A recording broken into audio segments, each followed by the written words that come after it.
Key. Key. Yeah, I heard it. Did you hear it?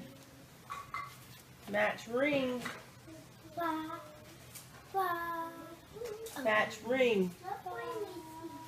Match ring.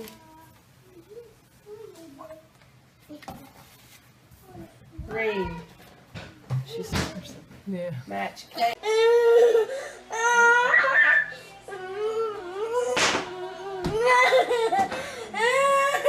2, 3. Good looking. Pick a color.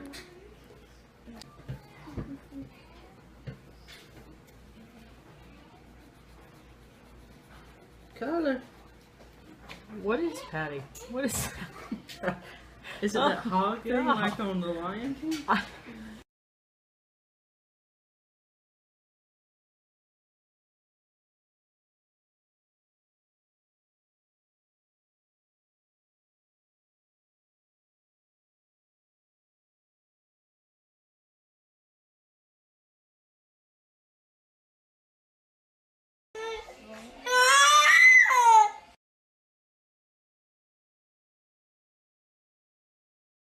Sensory processing disorder can cause a lot of grief in our daily life because this world isn't really built for us. It is so loud and so fast and so bright, and all the clothes are too tight and everything's too itchy, and it can be exhausting just trying to get some sleep at night with all these sounds all around. Sensory integration issues can be really hard to deal with, and it's important to remember that if you're having a showdown with your kid over dinner, they're not trying to be defiant to you. They're not just being a picky eater. If they have sensory processing issues, that is a real neurological condition and a valid disability. And a child with sensory processing issues doesn't need to be shamed in any situation, and they don't need to be coerced to do things that cause them pain. Because really, sensory processing disorder, when you have a negative sensory input as a trigger, it isn't just uncomfortable or a little annoying. It's often very painful. And it's important to remember that, there are some children who are just picky, but when it comes to children with sensory integration issues, they have a disability, and so accommodation and understanding can go a long way. Sensory overload is one of the, I think, biggest and most frequent causes of autistic meltdown. That's why it is so important to allow any person or child with sensory integration issues, autistic or not, to stim in whatever ways that they need to. Because stimming isn't just a meaningless activity or, a repetitive motion just because. While stimming is often an expression of self in autistic people, in people of all neurotypes with sensory integration issues, stimming is the best and most important way to self-regulate. By stimming in whatever way feels natural and comfortable to that person, the person with sensory integration issues is able to block out negative input with good input. For example, a person with sensory integration issues may vocally stim to block out a negative auditory stimulus in their environment. Stimming can also allow and enable a person with sensory processing issues to engage in social situations and to be out in public longer and more often because they have a way to deal with all of the anxiety and the pain and the stress that comes from negative sensory input. So when it comes to helping your child or loved one or yourself deal with sensory integration issues, stimming is a very important part of that. Allowing stimming, even encouraging stimming, and exploring if you are a person with sensory integration issues, what stims can you do in certain situations to help yourself and to lessen the pain and the mental burden of dealing with negative sensory input.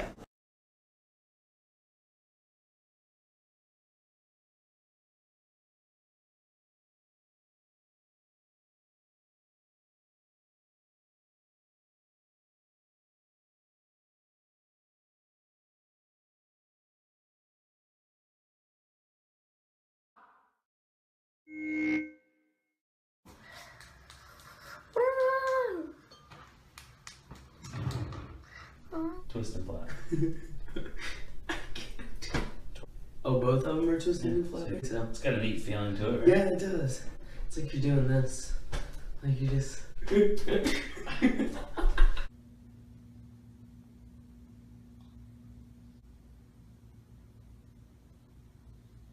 Lady. Here we go. Can you get down there? Whew. I'm close. Your head back and forth. Why is your foot trembling?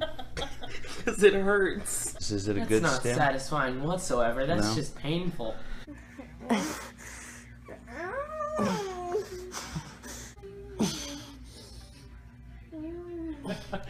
Ready for some face hugs? Nope. Okay, not here we at go. all. God. You're so much bigger than her. Oh, I totally get it. I'm very calm right now. I'm not. That's fantastic.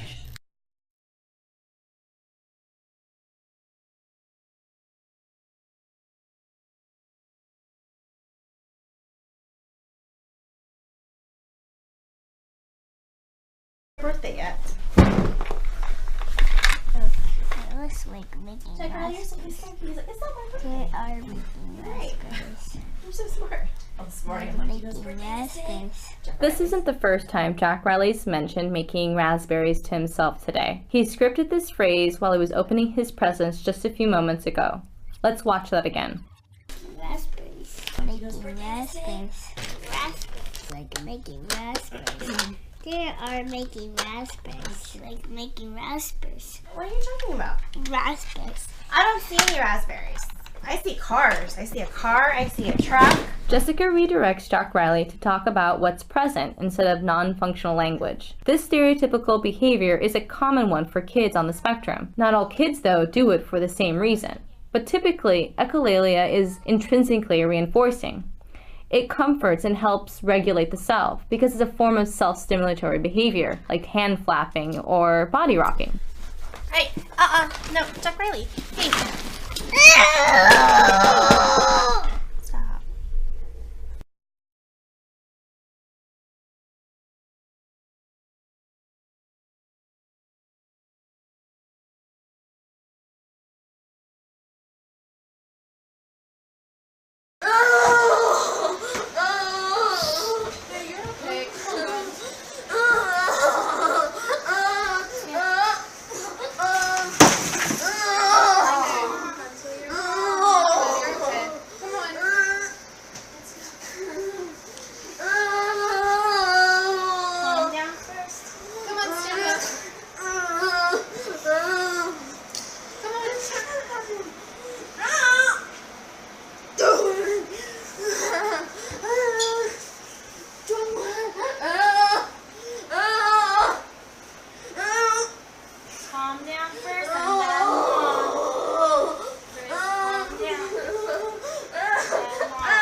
Dude, I'm sorry. Here, you can have them back.